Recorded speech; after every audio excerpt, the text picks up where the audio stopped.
అణు ఆయుధాలు చేసే డిస్ట్రక్షన్ గురించి డిస్కషన్ వచ్చినప్పుడల్లా మనకి గుర్తొచ్చేది హిరోషిమా అలాగే నాగసాకి. బట్ చరిత్రలో పేలిన అతిపెద్ద అణుబాంబుతో పోలిస్తే ఇది 1% కూడా కాదు.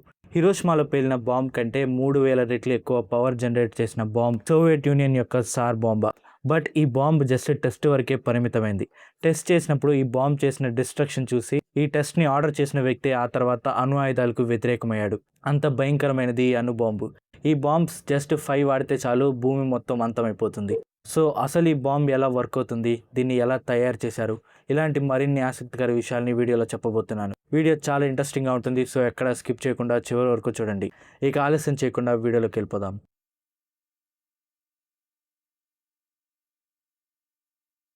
రెండవ ప్రపంచ యుద్ధం ముగిసిన తర్వాత యుఎస్ అలాగే సోవియట్ మధ్య కోల్డ్ వార్ స్టార్ట్ అయింది. 1945లో జోసెఫ్ స్టాలిన్ న్యూక్లియర్ ప్రాజెక్ట్ని రెజ్యూమ్ చేయమని ఆర్డర్స్ పాస్ చేశాడు.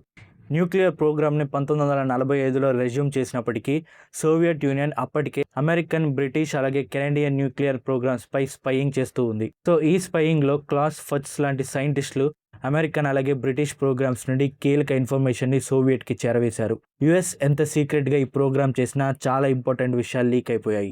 ముఖ్యంగా హైడ్రోజన్ బాంబ్ గురించి. ఈ హైడ్రోజన్ బాంబ్ ఐడియాని ఒక బ్లూ ప్రింట్గా తీసుకొని సోవియట్స్ ఒక పవర్ఫుల్ బాంబ్ తయారు చేయాలని ప్లాన్ చేశారు. హైడ్రోజన్ బాంబ్ అనేది చాలా డిఫరెంట్ బాంబ్. అప్పటిదాకా యుఎస్ తయారు చేసినవన్నీ ఫిజన్ బాంబ్స్, అంటే న్యూక్లియర్ ఫిజన్తో పనిచేసే బాంబ్స్. న్యూక్లియర్ ఫిజన్ అంటే ఒక యాటమ్ రెండుగా స్ప్లిట్ అవటం. బట్ ఈ హైడ్రోజన్ బాంబ్ అనేది అలాంటిది కాదు. ఈ ఒక్క అణుబాంబు ఫిజన్ అలాగే ఫ్యూజన్ రెండింటి వల్ల పనిచేస్తుంది. సో ఒక్క బాంబులోనే 2 బాంబ్స్ పవర్ ఉంటుంది. ఇదే కాన్సెప్ట్ని సోవియట్ సైంటిస్టులు వాడాలనుకున్నారు. 1950లలో కోల్డ్ వార్ పీక్ స్టేజ్కి చేరింది. ఒకరితో ఒకరు పోటీ పడి పవర్ఫుల్ ఆటమ్ బాంబ్స్ తయారు చేయడం మొదలుపెట్టారు. 1940 దాకా పోటీ యురేనియం బాంబ్స్ తయారు చేయడానికైతే 1950 వచ్చేసరికి ఈ పోటీ కాస్త హైడ్రోజన్ బాంబ్స్ కోసం పోటీగా మారిపోయింది. 1952లో యుఎస్ మొట్టమొదటి హైడ్రోజన్ బాంబ్ ఐవి మైక్ని టెస్ట్ చేసింది. ఈ బాంబే మొట్టమొదటి హైడ్రోజన్ బాంబ్. ఈ ఐవి మైక్ 10,000 కిలో టీఎన్టీస్ ఎనర్జీని రిలీజ్ చేసింది. ఈ బాంబ్ హిరోషిమా కంటే 700 రెట్లు ఎక్కువ పవర్ఫుల్. ఈ టెస్ట్ని ఎల్యూజ్ ల్యాబ్ అనే ఐలాండ్లో చేశారు. బాంబ్ పేలిన తర్వాత వచ్చిన ఎనర్జీకి ఈ ఐలాండ్ మొత్తం వేపర్ అయిపోయింది. సో ఇది ఎంత డేంజరస్ బాంబో మీకు అర్థమయ్యే ఉంటుంది. దీని తర్వాత మరో హైడ్రోజన్ బాంబ్ని యుఎస్ టెస్ట్ చేసింది. అదే క్యాజిల్ బ్రావో. 1954లో ఈ టెస్ట్ యుఎస్ చేసింది. ఈ క్యాజిల్ బ్రావో 15,000 టీఎన్టీస్ ఎనర్జీని రిలీజ్ చేసింది. ఈ బాంబ్ పవర్ హిరోషిమాతో పోలిస్తే 1000 రెట్లు ఎక్కువ. ఐవి మైక్ హిరోషిమా కంటే 700 రెట్లు ఎక్కువ అయితే ఈ క్యాజిల్ బ్రావో ఏకంగా 1000 రెట్లు ఎక్కువ. సో ఈ క్యాజిల్ బ్రావో బాంబ్ దెబ్బకి చుట్టుపక్కల ఉన్న కొన్ని సిటీస్ నుండి వేల మంది రెసిడెంట్స్ని పర్మనెంట్గా రీలొకేట్ చేశారు. సో దీంతో ఈ 2 బాంబ్స్ చరిత్రలోనే అత్యంత శక్తివంతమైన బాంబ్స్గా నిలిచాయి. సో కోల్డ్ వార్లో అమెరికానే మరింత పవర్ఫుల్గా నిలబడింది. దీంతో ఈ హైడ్రోజన్ బాంబ్స్ని చూశాక సోవియట్స్ ప్లాన్లో చేంజెస్ చేసి ఇంతకంటే పవర్ఫుల్ బాంబ్ని తయారు చేయాలని ప్లాన్ చేశారు. దీనికి కారణం ఒకటి యుఎస్తో పవర్ బ్యాలెన్స్ చేయడానికి, ఇంకొకటి అత్యంత శక్తివంతమైన బాంబ్ సోవియట్ పేరు మీదే ఉండాలని. దీంతో సోవియట్ సైంటిస్టులు ఈ హైడ్రోజన్ బాంబ్ కాన్సెప్ట్కి మరింత క్రియేటివిటీ యాడ్ చేసి పవర్ఫుల్ బాంబ్ తయారు చేయడానికి ఒక కొత్త ప్లాన్ కనిపెట్టారు. యుఎస్ లాంచ్ చేసిన బాంబ్స్లో 2 స్టేజెస్ ఉంటాయి, ఫిజన్ అలాగే ఫ్యూజన్. బట్ ఈ కొత్త ప్లాన్లో 2 ఫిజన్ స్టేజెస్ జరుగుతాయి, ఆ తర్వాత ఫ్యూజన్ జరుగుతుంది. సో ఇలా మ్యాక్సిమం పవర్ క్రియేట్ చేసి ఒక అన్ఇమాజినబుల్ వెపన్ రెడీ చేయాలని సోవియట్ సైంటిస్టులు అనుకున్నారు. సో ఆ ప్లాన్లో ఉండి పుట్టిందే ఈ సార్ బాంబా. 1961 అక్టోబర్ కల్లా ఈ బాంబ్ రెడీ అయిపోయింది. ఈ బాంబ్ క్రియేట్ చేయడంలో కీ రోల్ ప్లే చేసిన వ్యక్తి Soviet scientist Andrei Sakharov. So 1961 October 30న బాంబ్ టెస్ట్కి ప్లాన్ చేశారు. ఈ టెస్ట్కి ఆర్కిటిక్ సర్కిల్లోని ఒక సోవియట్ ఐలాండ్లోని బేని సెలెక్ట్ చేశారు. ఎక్కువ ఎఫెక్ట్ సిటీస్ వైపు కాకుండా సముద్రం మీద ఉండే విధంగా ఈ లొకేషన్ని సెలెక్ట్ చేసుకున్నారు. ఇది ఆల్మోస్ట్ 26 అడుగుల పొడవు ఉంటుంది. దీని వెయిట్ ఆల్మోస్ట్ 27,000 కేజీలు ఉంటుంది. అంత పెద్దది ఈ బాంబ్. 1961 అక్టోబర్ 30న ఈ బాంబ్ని ఒక ట్యూపోలేవ్ Tu-95 స్ట్రాటజిక్ బాంబర్ ద్వారా లాంచ్ చేశారు. ఈ బాంబ్ని ప్లేన్ 34,000 ఫీట్ ఎత్తు నుండి డ్రాప్ చేసింది. అయినప్పటికీ ఇది వెంటనే యాక్టివేట్ అవ్వకుండా ఒక పారాచూట్ని అటాచ్ చేశారు. సో ఈ పారాచూట్ బాంబ్ని కొద్దిగా స్లో చేస్తుంది. ఎంతవరకు అంటే బాంబ్ ఆకాశంలో 13,000 అడుగుల ఎత్తుకు చేరుకునే వరకు. ఈ స్లో చేయడం వల్ల బాంబ్ 34,000 అడుగుల నుండి 13,000 అడుగులకు వచ్చే లోపల బాంబ్ని డ్రాప్ చేసిన ప్లేన్ అక్కడి నుండి ఎస్కేప్ అవుతుంది. ఈ బాంబ్ పవర్కి ప్లేన్ దగ్గరుంటే అది కూడా కరిగిపోయి వేపర్ అయిపోతుంది. సో ఇందుకోసమే ఈ పారాచూట్ని యాడ్ చేశారు.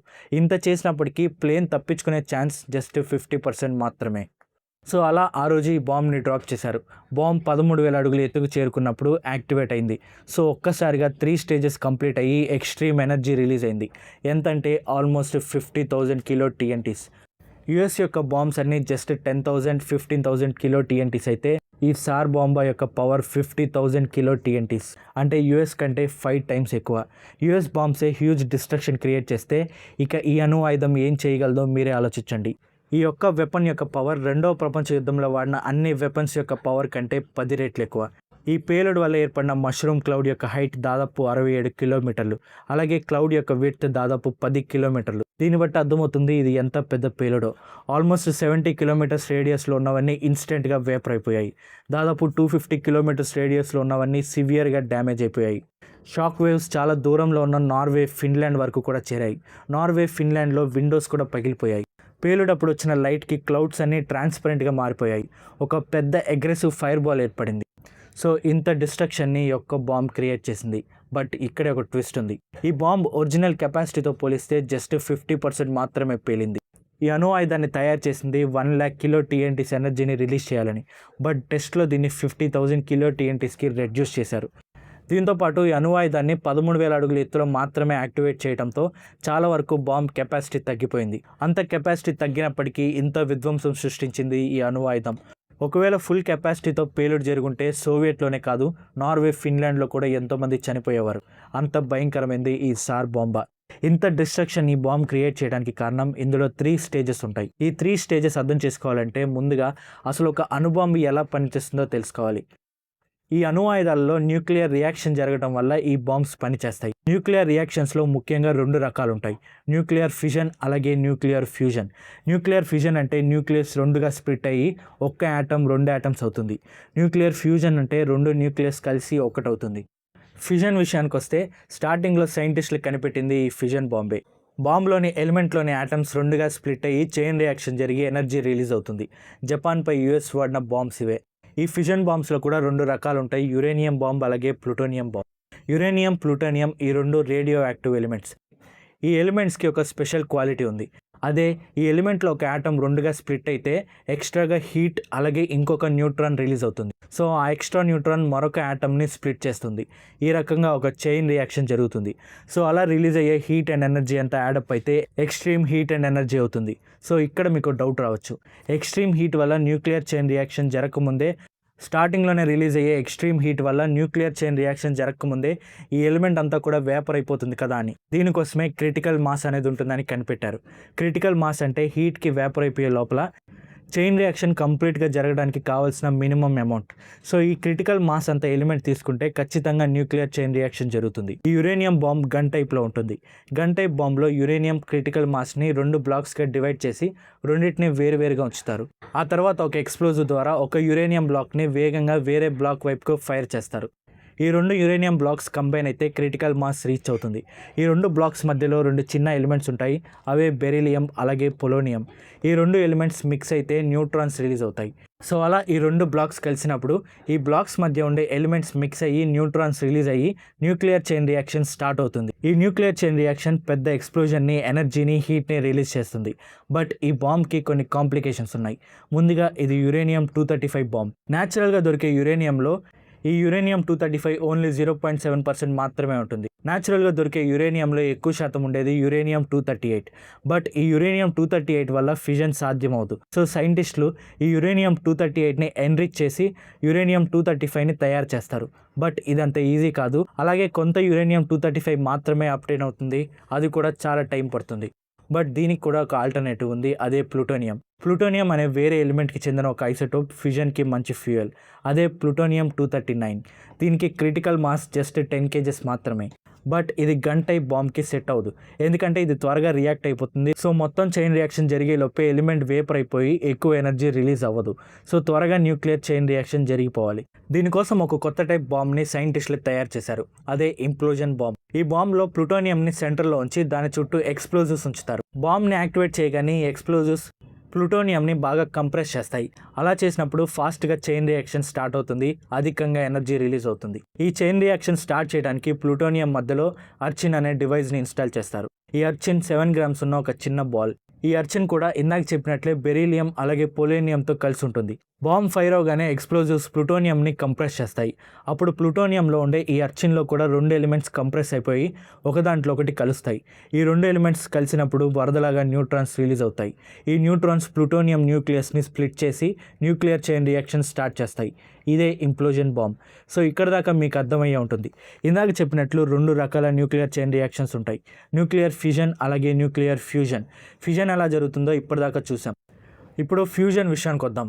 ఫ్యూజన్ విషయానికి వస్తే ఫ్యూజన్ అంటే 2 యాటమ్స్ కలిసి ఒక్క యాటమ్ అవ్వాలి. ఇలా 2 యాటమ్స్ ఒక్కటి అవ్వాలంటే ఎక్స్ట్రీమ్ హీట్ కావాలి.